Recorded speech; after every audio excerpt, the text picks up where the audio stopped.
তোর লেগে আমি কিনা করছি, নিজের আত্মীয় স্বজন বন্ধু বান্ধব সব ত্যাগ কইরা শুধু তোর কথা মতো লাইনে লাইনে চলছি।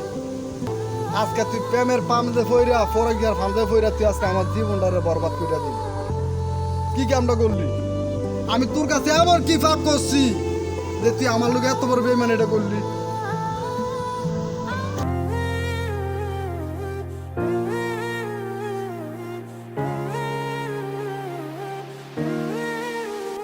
প্রতি নিঃশ্বাসে নাম তোমার লেখা।